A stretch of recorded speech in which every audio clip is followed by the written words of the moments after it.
নমস্কাৰ বন্ধুসকল, জোনাকী ষ্টাডি চেনেলৰ নতুন এটা ভিডিঅ'লৈ আপোনালোক সকলোকে পুনৰবাৰ স্বাগতম জনাইছোঁ।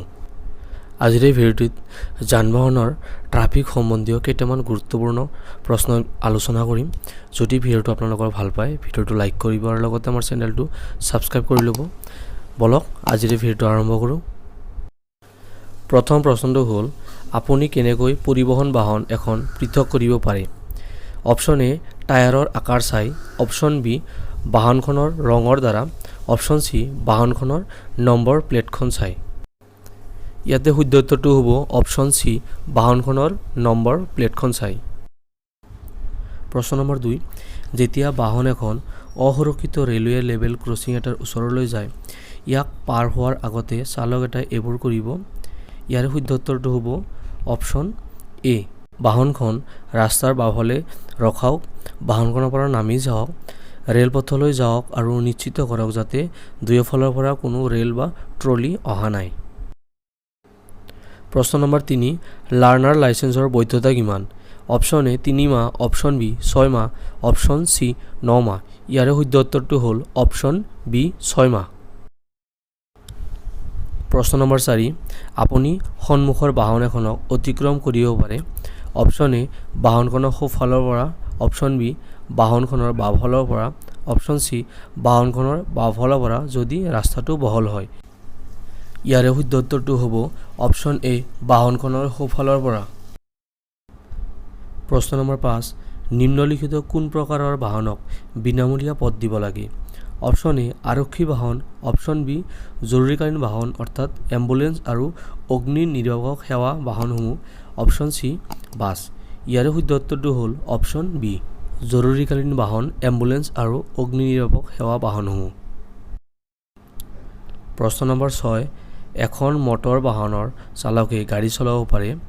অপশ্যন এ ৰাস্তাৰ সোঁফালে, অপশ্যন বি ৰাস্তাৰ বাওঁফালে, অপশ্যন চি ৰাস্তাৰ কেন্দ্ৰত। ইয়াৰে শুদ্ধ উত্তৰটো হ'ল অপশ্যন বি ৰাস্তাৰ বাওঁফালে। প্ৰশ্ন নম্বৰ 7, ফগ লেম্প কেতিয়া ব্যৱহাৰ কৰা হয়? অপশ্যন এ ৰাতিৰ সময়ত, অপশ্যন বি যেতিয়া কুঁৱলী থাকে, অপশ্যন চি যেতিয়া বিপৰীত বাহনখন ডিম লাইট ব্যৱহাৰ নকৰে। ইয়াৰে শুদ্ধ উত্তৰটো হ'ল অপশ্যন বি যেতিয়া কুঁৱলী থাকে। প্ৰশ্ন নম্বৰ 8, ৰঙা ট্ৰাফিক লাইটে কি সূচায়? অপশ্যন এ গাড়ীখন বন্ধ কৰক, অপশ্যন বি গাড়ীখন লেহেম কৰক, অপশ্যন চি যাওক। ইয়াৰে শুদ্ধ উত্তৰটো হ'ব অপশ্যন এ গাড়ীখন বন্ধ কৰক। প্ৰশ্ন নম্বৰ 9, আপুনি আপোনাৰ বাহনখন চিকিৎসালয়ৰ প্ৰৱেশদ্বাৰৰ সন্মুখত ৰাখিব পাৰেনে? শুদ্ধ উত্তৰটো হ'ল অপশ্যন বি নোৱাৰে। প্ৰশ্ন নম্বৰ 10, য'ত ৰাস্তাত পিছল ৰাস্তাৰ চিহ্ন দেখা যায়, চালকে কি কৰিব লাগে? ইয়াৰে শুদ্ধ উত্তৰটো হ'ল অপশ্যন চি গিয়াৰ সলনি কৰি গতি হ্ৰাস কৰক। প্ৰশ্ন নম্বৰ 11, সুৰাপান কৰি গাড়ী চলোৱাৰ অনুমতি আছে নেকি? শুদ্ধ উত্তৰটো হ'ল অপশ্যন বি নাই। প্ৰশ্ন নম্বৰ 12, হৰ্ণ ব্যৱহাৰ ক'ত নিষিদ্ধ? ইয়াৰে শুদ্ধ উত্তৰটো হ'ল অপশ্যন এ চিকিৎসালয় আৰু আইন আদালতৰ ওচৰত। প্ৰশ্ন নম্বৰ 13, পিছফালৰ দৰ্শন দাপোন কিয় ব্যৱহাৰ কৰা হয়? ইয়াৰে শুদ্ধ উত্তৰটো হ'ল অপশ্যন বি পিছফালৰ পৰা আহি থকা ট্ৰাফিক চাবলৈ। প্ৰশ্ন নম্বৰ 14, প্ৰদূষণ নিয়ন্ত্ৰণৰ অধীনত প্ৰমাণপত্ৰৰ বৈধতা কিমান? ইয়াৰে শুদ্ধ উত্তৰটো হ'ল অপশ্যন এ 6 মাহ। প্ৰশ্ন নম্বৰ 15, ব্যক্তিগত বাহন এখনৰ ৰেকৰ্ডবোৰ হৈছে।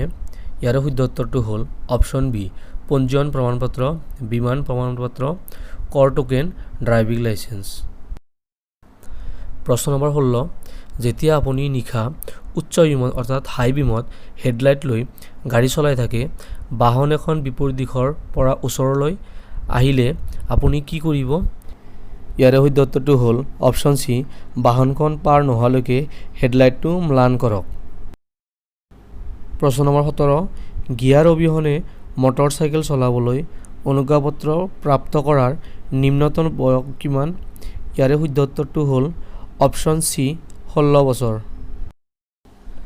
প্ৰশ্ন নম্বৰ 18, বাওঁফালে ঘূৰি থাকোঁতে দুচকীয়া বাহন এখনৰ চালকে কি কৰিব?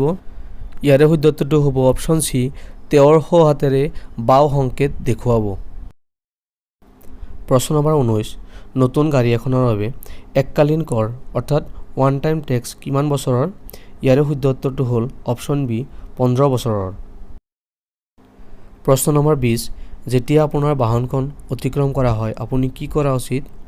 ইয়াৰে শুদ্ধ উত্তৰটো হ'ল অপশ্যন চি আন বাহনক অভাৰটেক কৰাত বাধা নিদিব। প্ৰশ্ন নম্বৰ 21 হেণ্ডব্ৰেক কেতিয়া ব্যৱহাৰ কৰিব লাগে? ইয়াৰে শুদ্ধ উত্তৰটো হ'ল অপশ্যন চি বাহনখন পাৰ্ক কৰিবলৈ। প্ৰশ্ন নম্বৰ 22 যেতিয়া মটৰ বাহন এখন দুৰ্ঘটনাত জড়িত হয় আপুনি কি কৰা উচিত? ইয়াৰে শুদ্ধ উত্তৰটো হ'ল অপশ্যন এ 24 ঘণ্টাৰ ভিতৰত নিকটতম আৰক্ষী থানাত প্ৰতিবেদন দিব লাগে। প্ৰশ্ন নম্বৰ 23 ৰাজহুৱা সেৱা বাহন চলোৱাৰ সময়ত ধূমপান কৰিলে কি হ'ব পাৰে? শুদ্ধ উত্তৰটো হ'ল অপশ্যন এ ড্ৰাইভিং লাইচেন্স নিলম্বন। প্ৰশ্ন নম্বৰ 24 প্ৰতিৰক্ষামূলক ড্ৰাইভিং কি? ইয়াৰে শুদ্ধ উত্তৰটো হ'ল অপশ্যন এ যান-বাহন নিয়ম উলংঘাৰ আশংকা কৰি সাৱধানে গাড়ী চলোৱা আৰু চালক আৰু অন্যান্য পথ ব্যৱহাৰকাৰী দুয়োৰে ৰাস্তাৰ চিহ্নৰ জ্ঞান থকা। প্ৰশ্ন নম্বৰ 25 জিগজাগ ড্ৰাইভিং কি? ইয়াৰে শুদ্ধ উত্তৰটো হৈছে অপশ্যন বি সকলো সময়তে সকলোৰ বাবে বিপদজনক। প্ৰশ্ন নম্বৰ 26 ৰিভাৰ্চিং ক'ত নিষিদ্ধ? ইয়াৰে শুদ্ধ উত্তৰটো হৈছে অপশ্যন বি একমুখী ৰাস্তাত অৰ্থাৎ ওৱান ৱে ৰোডত। আজিৰ কাৰণে এইখিনিয়ে। আশা কৰোঁ ভিডিঅ'টো আপোনালোকৰ ভালে লাগিছে। ভিডিঅ'টো ভাল লাগিলে ভিডিঅ'টো লাইক কৰিব আৰু লগতে আমাৰ চেনেলটো ছাবস্ক্ৰাইব কৰিব। ধন্যবাদ।